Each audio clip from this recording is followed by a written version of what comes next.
Una cosa es hacer algo que nunca imaginaríamos por instinto de supervivencia, tal como le sucedió a los sobrevivientes del vuelo 571, que se estrelló hace más de 50 años en la cordillera andina. Tuvieron que alimentarse de los restos de sus compañeros para sobrevivir, pero de ahí a comerse a otras personas por curiosidad, es algo que una persona normal como yo o como tú seguro no haría. Hoy conocerás 5 caníbales de la vida real con un gusto especial por el olor y sabor de otras personas. A principios de los años 90, el cine nos presentó al psiquiatra y asesino en serie Hannibal Lecter en El silencio de los inocentes, una película que se queda corta con lo que te contaremos en este episodio. Caso número 5. Issei Sagawa, el japonés que le gustaba más su amiga que el sushi. En 1981, París, la ciudad de las luces, se convirtió en el escenario de uno de los crímenes más perturbadores de la historia moderna. Issei Sagawa era un tipo de talla pequeña, muy culto y de apariencia agradable. Conoció a René Harbert en la Universidad Parisina de la Sorbona. Desde un principio a ella le cayó muy bien él. Se hicieron muy amigos y hasta parecía que tenían muchas cosas en común. Una noche la invitó a cenar a su departamento y René aceptó sin ningún reparo la cortesía de su compañero de estudios de literatura. El departamento de Issei estaba ubicado en el segundo piso de un elegante edificio de uno de los barrios parisinos más bonitos de la ciudad. En un primer encuentro la habían pasado muy bien escuchando música clásica, Beethoven, Händel, por lo que repetir esos agradables momentos la entusiasmaban a asistir. Es el jueves 11 de junio de 1981. René llega puntual al edificio estilo francés del número 10 de la calle Erlanger. Mientras subían, Issei con tono de voz suave y agradable le comentaba a René que esperaba que ella le enseñara a hablar alemán, ya que así podían leer buena poesía romántica en su idioma original. Entran al apartamento, charlan, comen algunos snacks, toman té. La velada transcurre amablemente cuando Issei le alcanza un libro de un autor que él quiere que ella lea.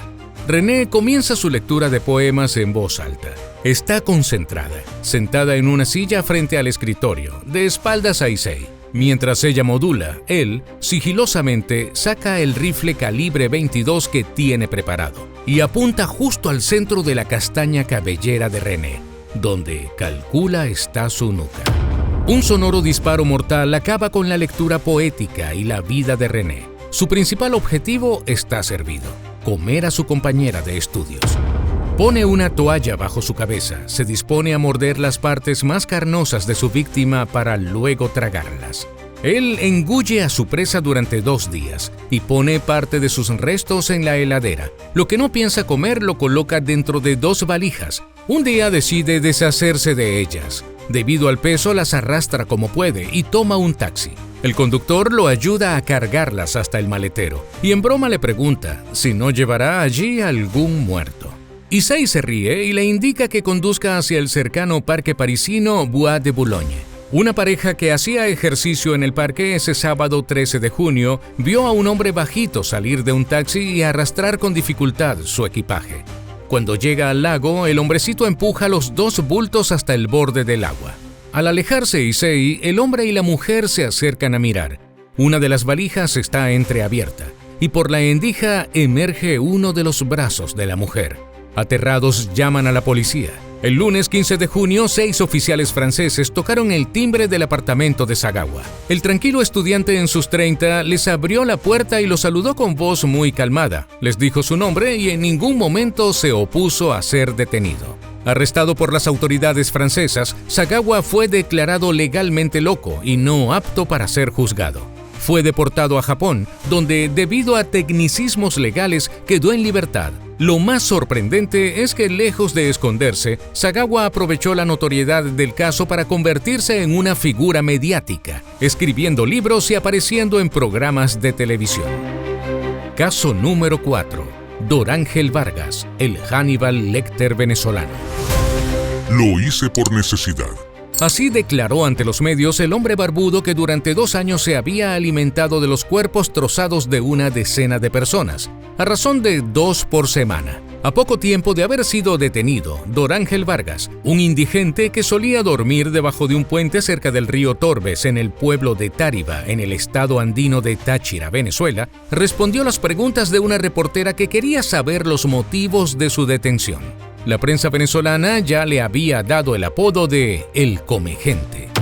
Entre 1998 y 1999, las autoridades comenzaron a recibir reportes de desapariciones en la zona. Lo que encontraron fue escalofriante. Restos humanos en ollas y recipientes, listos para ser consumidos. Vargas confesó haber asesinado y comido al menos a 10 hombres, seleccionando a sus víctimas al azar, pero evitando mujeres y niños. Fue el 12 de febrero de ese año que el personal de defensa civil, en medio de un rastrillaje, encontró los restos de 2 personas. Eso activó las alarmas y las fuerzas de seguridad iniciaron la búsqueda de las personas que seguían desaparecidas. Otros 6 cuerpos aparecieron dispersos por la zona. Las primeras hipótesis rondaban entre ajustes de cuentas de bandas narcos hasta rituales satánicos. Finalmente, recordaron al indigente que en 1995 había estado internado por comerse a un compañero. Esa fue su rutina durante casi 2 años. A Dorángel le gustaban los hombres de aspecto fornido y saludable. Por eso prefería a los que paseaban a trote por el parque y a los obreros que, distraídos, caminaban por las orillas del río Torbes. Y según dice que de ellos prefería la parte de la panza. Vargas fue detenido tras el allanamiento de su choza y su confesión, pese a que no asumió haber hecho nada malo, sí reconoció que lo que había en los recipientes eran restos de otras personas y que el preparado era para comer. Fue llevado inmediatamente a prisión, quedando a cargo de la Dirección de Seguridad y Orden Público del estado Táchira. En octubre de 2016, el Comegente volvió a ser protagonista de las noticias, cuando se produjo un motín en el cuartel de prisiones de Politáchira en el que estaba detenido. Durante la toma de la prisión, que duró 29 días, 2 internos fueron asesinados como forma de mostrar a la ministra de Asuntos Penitenciarios que sus reclamos venían en serio. Los cuerpos de los reclusos habían sido descuartizados y servidos con arroz. Dorángel negó su participación. En 2010, una sentencia determinó que esa prisión no era el mejor lugar para un hombre diagnosticado con esquizofrenia paranoide, lo que lo convirtió en inimputable. Pese a eso, consideraron que tanto para su resguardo e integridad como la de terceros, lo mejor era que siguiera allí. Caso número 3. El caníbal de Atizapán. En mayo de 2021, en el municipio de Atizapán de Zaragoza, Estado de México, un descubrimiento estremecedor sacudió al país. Andrés Mendoza, un hombre pequeño y fornido de 72 años, fue arrestado tras revelarse una serie de crímenes con los que se ganó el apodo del caníbal de Atizapán. Andrés Mendoza, conocido por sus vecinos como un hombre amable y solitario, llevaba una vida aparentemente tranquila. Nadie sospechaba que detrás de esa personalidad amable y cordial se ocultaba un asesino en serie que, durante más de 3 décadas, había cometido los actos más atroces. Mendoza atraía a sus víctimas, principalmente mujeres, bajo engaños y ganándose su confianza antes de llevarlas a su domicilio. Allí las asesinaba. Separaba cuidadosamente sus partes y en algunos casos las consumía. El caso salió a la luz cuando Bruno Ángel Portillo, esposo de Reina González, reportó la desaparición de su esposa. Mendoza conocía bien a Reina González Amador, una mujer de 34 años a la que ayudaba ocasionalmente en su negocio. Es por eso que el 14 de mayo de 2021, parecía algo normal que González le dijera a su esposo que iría acompañada de Mendoza al centro de la ciudad para reabastecerse de productos para su local de celulares. Pero ese día la mujer desapareció. Su esposo, Bruno Ángel Portillo, un jefe de policía municipal en el Estado de México, comenzó una desesperada búsqueda que inició con un infructuoso interrogatorio a Mendoza. Mientras la buscaban, realizaron un cateo en la casa de Mendoza. Lo que encontraron fue escalofriante. Restos humanos, herramientas utilizadas para desmembrar cuerpos y evidencia de los crímenes, incluyendo libretas con nombres de las víctimas y videos que documentaban los actos. Durante la investigación, las autoridades descubrieron más de 4.300 restos óseos en el domicilio de Mendoza. pertenecientes a al menos 19 víctimas identificadas. Sin embargo, se estima que el número real podría ser mucho mayor, llegando hasta 60 personas. Mendoza confesó sus crímenes detallando cómo seleccionaba a sus víctimas. En marzo de 2022, Andrés Mendoza fue condenado a prisión vitalicia por el feminicidio de Reina González, su última víctima.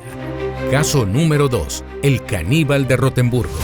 Ahora conoceremos a Armin Meiwes, técnico en informática de 42 años, quien vivía en la tranquila localidad de Rotemburgo, Alemania, y quien escondía una obsesión inconfesable: la fantasía de encontrar a alguien que voluntariamente aceptara ser sacrificado y consumido.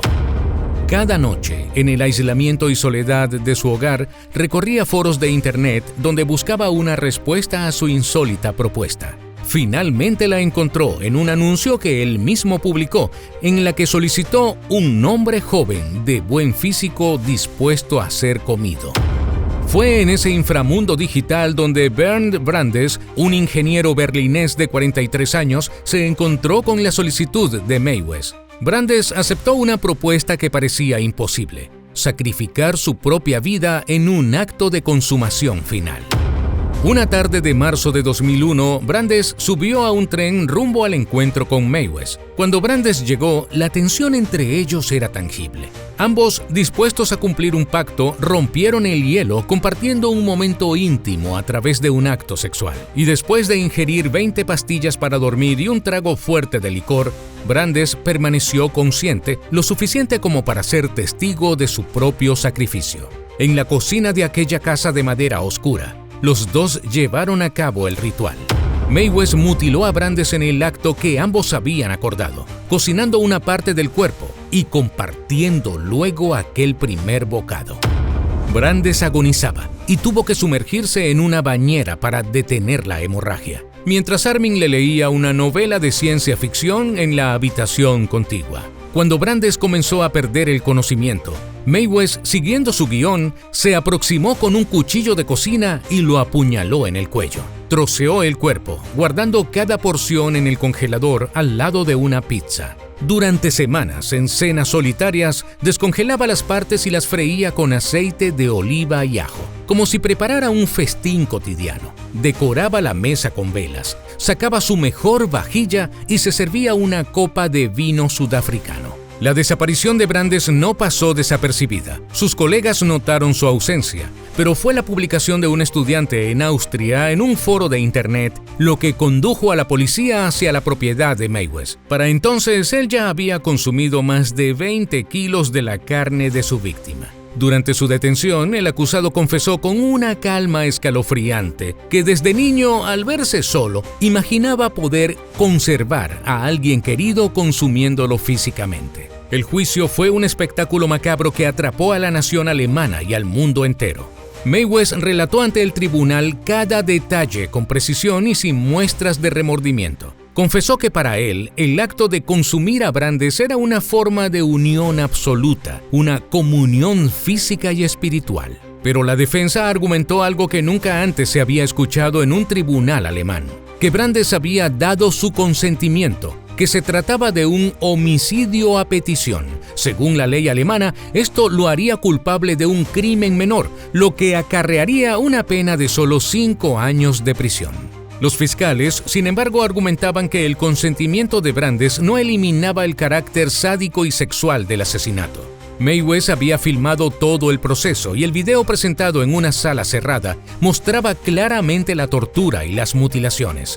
Tras meses de deliberaciones y un segundo juicio en 2006, la justicia alemana lo condenó finalmente a cadena perpetua.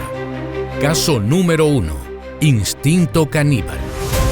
Cuando los agentes entraron al departamento número 4 del edificio ubicado en la colonia Guerrero, Ciudad de México, no imaginaron lo que estaban por encontrar. En el comedor, un plato aún caliente contenía restos humanos. Al lado, medio limón como aderezo. En la computadora, un documento titulado Instinto caníbal.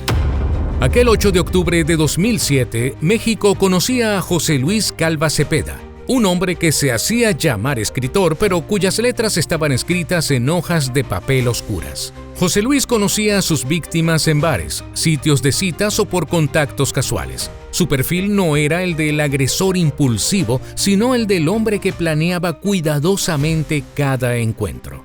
Su modus operandi incluía seducción, convivencia en su departamento y finalmente la violencia. La detención del caníbal de La Guerrero se dio el 8 de octubre de 2007, siendo acusado de canibalismo y 3 homicidios. Las autoridades mexicanas lo atraparon en el departamento en el que vivía, en la colonia Guerrero, de ahí el apodo que se le dio. Luego de que la familia de Alejandra Galeana Garavito, quien era su pareja y quien tenía 32 años y 2 hijos, denunciaran su desaparición el 5 de octubre de 2007. Cuando las autoridades ingresaron a la vivienda de Calva tras una denuncia, encontraron el cuerpo de Alejandra en partes, dentro de bolsas negras, unas más en el refrigerador y otras preparadas en la cocina. En su computadora había textos donde describía fantasías de dominio absoluto, violencia sexual y canibalismo. Él mismo titulaba su obra más importante como Instinto Caníbal, una novela inconclusa que tenía tiempo escribiendo y que parecía reflejar su propia vida interior. El asesino negó ante las autoridades haber practicado canibalismo, pero sí se declaró culpable de asesinato, aunque eso no cambió la postura del entonces fiscal Gustavo Salas, quien mantuvo la línea de la premeditación y consumación del acto caníbal. Se le vinculó también con el asesinato de otra de sus exnovias, a quien también encerró en un automóvil desnuda para que no pudiera escapar y llegando a un basurero la descuartizó. Asimismo, se le relacionó con el asesinato de una trabajadora sexual, ya que tenía características similares a las otras 2 mujeres asesinadas por él. Calva Cepeda murió el 11 de diciembre de 2007 tras presuntamente terminar con su vida en su celda de la cárcel.